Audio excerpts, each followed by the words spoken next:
ஆகையினால நீ நிர்விசாரமா இருந்துடக்கூடாது. ஹல்லேலூயா. ஆண்டவர் எனக்காக எல்லாம் பார்த்து கொள்வார் அப்படின்ட்டு நாம சும்மாவே இருந்துட்டா ஆண்டவர் எதையும் செய்ய முடியாது. நாம செய்ய வேண்டியதுல சரியா ஓடிட்டு இருக்கணும். ஆண்டவர் என்ன பிரமாணத்தை எல்லாம் ஆண்டவர் நமக்கு தருகிறாரோ அந்த காரியத்துல உத்திரவாதமா இருக்கணும். ஸ்தோத்திரம். உண்மை உத்துவம் உள்ள ஊழியக்காரனை பார்த்து ஆண்டவர் ஆசீர்வாதத்தை சொல்லி இருக்கிறாரே, கொஞ்சத்துல உண்மையா இருந்தா என்று சொல்லி. தேவ பிள்ளைகள் உண்மை உள்ளவர்களாக நீங்களும் நானும் வாழும் பட்சத்துல ஆண்டவர் உயர்த்திட்டே இருப்பார். ஹல்லேலூயா. உயர்வு என்று சொல்லக்கூடியது சீக்கிரத்தில் கிடைக்கணும். ஹல்லேலூயா. ஏனென்றால் வேதம் சொல்லுகிறது, நீண்ட நாட்கள் காத்திருக்கும் போது இருதயத்தை இளைக்க பண்ணும், ஆனா விரும்பினது கிடைக்கும் போதோ ஜீவ விருஷம் போல் இருக்கும் என்று வேதம் சொல்லுகிறது. ஆகையினால் நாம விரும்புகிற காரியம் சீக்கிரமாய் நிறைவேறணும், சீக்கிரமாய் நம்முடைய குடும்பத்தில் நடக்கணும். அந்த சந்தோஷத்தை நிறைய பேருக்கு நாம சொல்லணும். இப்படி என்று ஜீவி போயிட்டு இருந்தது, இன்னைக்கு ஆண்டவர் உன்னதத்தில் என்ன வச்சிருக்கிறாரு. ஸ்தோத்திரம். ஆகையினால தேவ பிள்ளைங்களே, உங்க வாழ்க்கையில ஒருபோதும் ஆண்டவர் உங்களை அழைத்த ஆண்டவரை விட்டுவிடவே விட்டுறாதீங்க.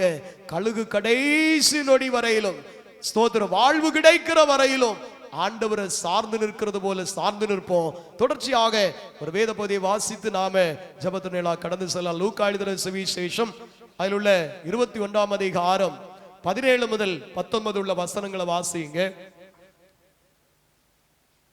லூக்கா 21 17 முதல் 19. என் நாமத்தின் நிமித்தம் எல்லாராலும் பகைக்கப்படுவீர்கள்,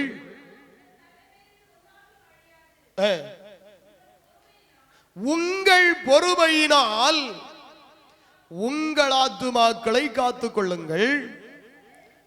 போதும். இதில் எழுதப்பட்டிருக்கிறது, உங்கள் பொறுமையினால் உங்கள் ஆத்துமாக்களை காத்துக்கொள்ளுங்க.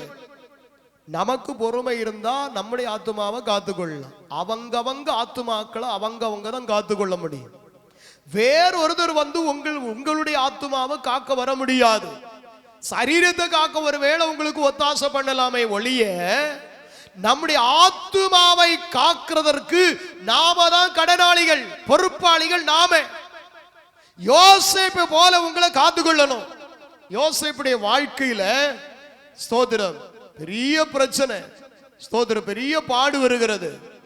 விழுந்து போகக்கூடிய ஒரு சூழ்நிலை பிசாசு கொண்டு வருகிறார். ஆனா ஆண்டவருக்காக காத்து கொள்ளுகிறார். அப்படி ஜீவியத்தை காத்து கொண்டதுனால ஒரு மேன்மையான ஸ்தானத்துல உயர்த்தப்பட்டதை நாம படிக்கிறோம்.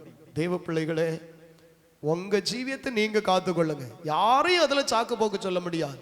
நிறைய பேருடைய வாழ்க்கையில சாக்கு போக்கு சொல்லுவாங்க. நான் எதுக்கு ஆலயத்து வரல தெரியுமா, இப்படி இருக்கிறதுனால, இன்னார் இப்படி பேசுனதுனால, என் பக்கத்துல உட்கார்ந்து இருந்தாங்க அவங்க இப்படி பார்த்ததுனால, ஒரு சைஸா அவங்க என்ன பார்த்தாங்க, ஒரு சைஸா என்ன கண்டாலே சிரிக்கிறாங்க, ஒரு சைஸா அப்படியே இதெல்லாம பண்றாங்க. அவங்க எதையாவது பேசிட்டு இருந்திருப்பாங்க. தேவ பிள்ளையே, ஒன்னே இல்ல. ஆனா ஆலயத்துக்கு வருகிறதற்கு நிறைய குற்றச்சாட்டெல்லாம் வச்சிருப்போம். அதனால நான் வரல, இதனால நான் வரல, இப்படி இருந்ததுனால வரல, அப்படி இருந்ததுனால வரல. சாக்கு போக்கு சொல்ற நீ யாரா இருந்தாலும் ஆண்டவர் சமூகத்தில் அது செல்லுபடியாகாது. நீ வா, உன் போக்குல ஆராதனை பண்ணு, உன் போக்குல போயிட்டு மற்றவங்களை குறித்து நீ சொல்லாத. ஒன்ன நிறுத்து. தேவ சமூகத்தில் நீ எப்படி ஓடிட்டு இருக்கிற அதை பாரு. மற்றவளையோ நீ குற்றவாளியா தீர்க்கவே தீர்த்திராத. ஏனென்றால் உங்க கண்ணில் பெரிய உத்திரம் இருக்கும். அந்த உத்திரத்தை வைத்துட்டு உங்க பக்கத்துல இருக்கிறவங்க கண்ணில் இருக்கிற சின்ன துரும்ப நான் பிடிக்கட்டுமான்னு நீ கேட்க கூடாது. முதல்ல உன்னுடைய கண்ணில் இருக்கிற உத்திரத்தை எடுக்கிற பாரு. நிறைய பேருடைய வாழ்க்கையில குற்றச்சாட்டு உண்டாக்கி, ஆலயத்துக்கு ஒரு குற்றச்சாட்டு. ஸ்தோத்திரம். நான் எதனால பாடல்ல தெரியுமா பாஸ்டர், இதனாலதான் நான் பாடல்ல பாஸ்டர். நான் எதனால தெரியுமா பாஸ்டர் எழும்பி சாட்சி சொல்லல தெரியுமா, இதனால பாஸ்டர். நான் எதனால தெரியுமா வசனம் எல்லாம் நான் முன்னாடி வாசிப்பேன், இப்ப வாசிக்கல தெரியுமா பாஸ்டர், இதனால பாஸ்டர். நிறைய குற்றச்சாட்டெல்லாம் நாம சொல்லிட்டே இருப்போம். ஹல்லேலூயா. உன் குற்றச்சாட்டை ஆண்டவர் கேட்க வரல. ஹல்லேலூயா. நீ எப்படி ஆண்டவர் ஆராதிக்கிறேங்கிறத பார்க்கறதுக்கு ஆண்டவர் வருவார். ஹல்லேலூயா. பரமசேனை பரலோகத்திலிருந்து நீ பண்ற ஆராதனையை பார்க்கிறதுக்கு தான் ஆண்டவர் வருவாரே தவிர, நீ சொல்ற குற்றச்சாட்டை கேட்டு உனக்கு ரிசல்ட் தருகிறதுக்கு உனக்கு மார்க் போட ஆண்டவர் வரவே வரமாட்டார். நீ அப்படி சொல்லிட்டு இருப்பேன்னா உன் வாழ்க்கை பின்வாங்கி போயிடும். பின்வாங்கி போனவங்க மேல ஆண்டவருடைய ஆத்துமா பிரியமா இருக்காது. முந்தி எப்படி இருந்தாய் அதை போல இப்போ இருக்கணும். கழுகு உன்னதத்துல பறந்த கழுகு மீண்டும் அந்த உன்னதத்துக்கு போறது போல உடைய வாழ்க்கையானது முன்னாலே எப்படி ரட்சிக்கப்பட துவக்க நாள்ல எப்படி இருந்தாயோ அதை போல மீண்டும் வரணும். நீ அதுக்கு தான் அந்த ஜப கூட்டங்கள். நீங்க அழிஞ்சு போகணும்னையோ நீங்க சோர்ந்து போகணும்னு பாசுமாறு ஒரு நாளும் கூட்டம் வைக்க மாட்டாங்க. உங்களை கஷ்டப்படுத்தணும்னு வைக்க மாட்டாங்க. சோதரர் அடிக்கடி கூட்டம் போடுறாங்கன்னா அவங்களுக்கு உங்க மேல ஒரு பாரம். என்ன பாரம்? இவங்க ஆசீர்வாத கேடோடு இருக்காங்களே, சபை இப்படி போயிட்டு இருக்கிறதே, நிலைமை இப்படி மோசமா இருக்கிறதே, சத்ருவை ஜெயிக்கணுமேன்னு சொல்லிதான் ஆராதனைகளை ஏற்படுத்துவாங்க, உபவாச கூட்டங்களை ஏற்படுத்துவாங்க. அதுல ஒத்துழைக்க வேண்டியது உங்க பொறுப்பு. நீங்க செய்ய வேண்டியதுல நீங்க உண்மையா இருங்க. நீங்க உண்மை இல்லாம இருந்தா ஆசீர்வாதத்தை அனுபவிக்க முடியாது. ஆகையினால தேவ பிள்ளைங்களே, உங்க ஆத்துமாவை நீங்க காத்துக்கொள்ளணும். உங்க ஆத்துமாவுக்கு உங்க புருஷன் உத்தரவாதி கிடையாது. ஸ்தோத்திரம். மனைவியுடைய ஆத்துமாவுக்கு புருஷன் உத்தரவாதி அல்ல. யாருக்கு உத்தரவாதம் பண்ண முடியாது. ஆகையினால ஆண்டவர் உங்களுக்கு கொடுத்த இந்த அருமையான ஆத்துமாவை, ஸ்தோத்திர ஜீவ ஆவியை உங்களுக்கு தந்திருக்கிறார் அல்லவா. ஆண்டவர் சமூகத்தில் போகும்போது அவர் தந்த ஆவியை மகிழ்ச்சியா அவர் கரத்துல ஒப்புவிக்கணும். அல்லேலூயா. ஏதோ நாம வாழ்ந்தோம் போயிட்டோன்னு இருக்கக்கூடாது. ஓட்டத்தை முடிக்கும் போது ஜெயத்தோடு முடிக்கணும். எத்தனை வருஷம் வாழ்ந்தோன்னு அது இல்ல கேள்வி. நீ எத்தனை ஆண்டு வாழ்ந்த, எத்தனை ஆண்டு சபைக்கு போன, அது இல்ல கேள்வி.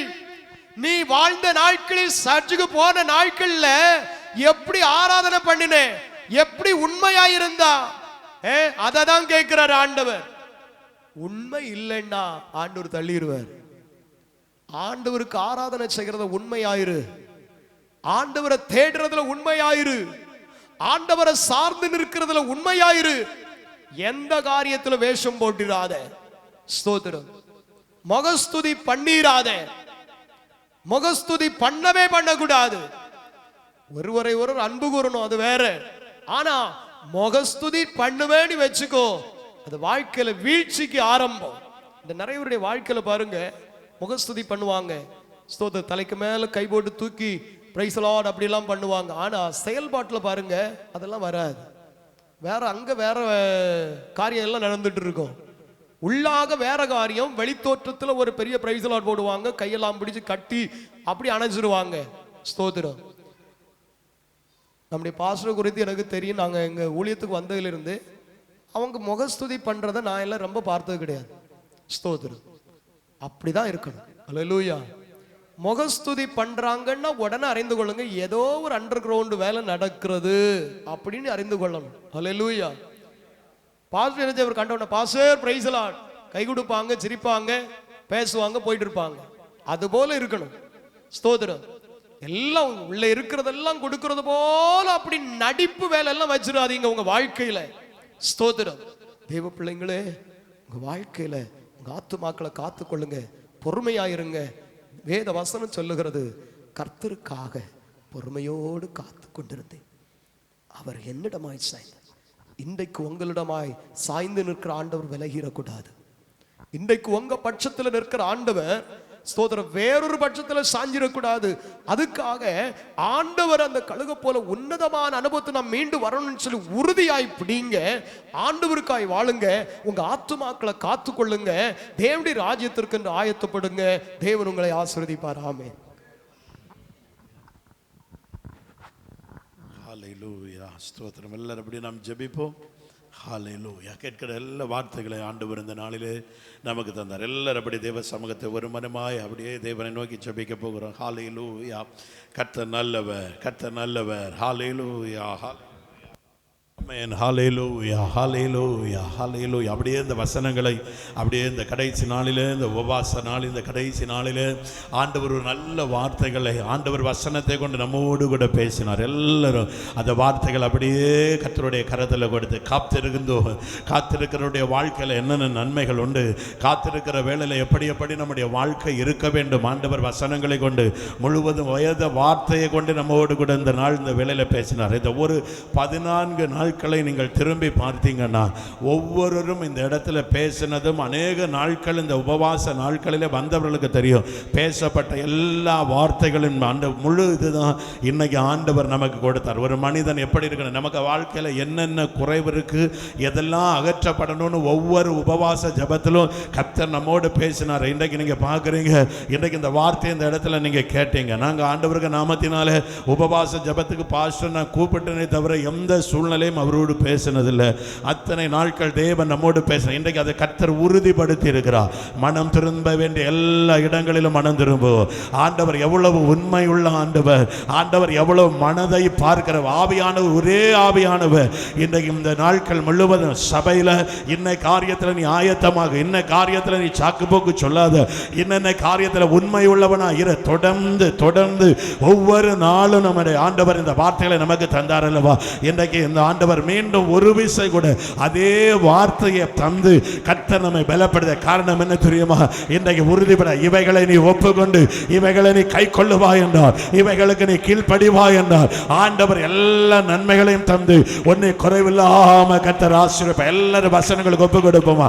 எல்லாரும் வசனங்களுக்கு ஆண்டவரே ஒவ்வொரு உபவாச ஜபங்களிலும் ஆண்டவரே நீர் எங்களை எப்படி ஆயத்தப்படுத்தினீரோ, நீர் ஒவ்வொரு ஜபங்களிலும் எங்களில் எந்தெந்த காரியங்கள் நாங்கள் சரிபட வேண்டும் என்று சொல்லி எங்களோடு பேசினீரோ அதே வார்த்தை இந்த கடைசி நாளில் கர்த்தர் கொண்டு வந்து உறுதிப்படுத்தி சபையே நாங்கள் ஊழியம் செய்கிற நாங்களும் ஆண்டவர் இந்த சபையும் ஆண்டவர் எந்தெந்த காரியங்களில் ஒரு விசை கூட நீங்க பலப்படுங்க, காத்திருக்கிற காரியத்தை தருவேன் என்று சொல்லி கர்த்தர் ஆண்டவரை உறுதிப்படுத்தின நன்றி. கழுகை போல மீண்டும் சட்டைகளை அடித்து உயர எழும்பக்கூடிய ஒரு பெரிய காரியத்தை கர்த்தர் எங்கள் வாழ்க்கையில் நிறைவேற்ற போறதற்காய் சோதரம், கர்த்தர் நிறைவேற்ற போறதற்காய் சோதரம். ஆண்டவரே உமக்கு நன்றி, உமக்கு நன்றி, உமக்கு நன்றி, உமக்கு நன்றி, உமக்கு நன்றி, உமக்கு நன்றி. ஆண்டவரே நாங்கள் சாக்கு போக்கு சொல்லுகிற அனுபவம் அல்ல, ஆண்டவரே மற்றவர்களை குறை கூறுகிற அனுபவம் அல்ல, நாங்கள் தேவனுடைய சமூகத்தில் பெருமையோடு கூட காத்திருந்த தேவன் தருகிற நன்மைகளை பெற்றுக்கொள்வதற்கு தாய் பலப்படுத்த அப்படியே வசனங்களுக்கு ஒப்பு கொடுங்க. வசனத்துக்கு ஒப்பு கொடுத்து ஸ்தோத்திரம் பண்ணுங்க. வாக்குத்தத்தங்களை கர்த்தர் நிறைவேற்றுவார். ரீபா லபா ரப உடா ரப துரிக ரபா உரபா லகதுனா ரப ரப ரப ரப உடா ரப துரிக ரபா ரீபா ஷம்தா ரப உடா ரகதுனா ரபா உரபா லப ரப ரப ரப உடா ரப துரிக ரபா. வசனங்கள் நிறைவேறட்டும் ஆண்டவரே. இந்த வார்த்தையின்படி நாங்கள் வாழ கிருபை தாங்கப்பா. இந்த வசனத்தின்படி வாழ எங்களை கிருபை தாங்கப்பா. இந்த வசனத்தின்படி வாழ எங்களை கிருபை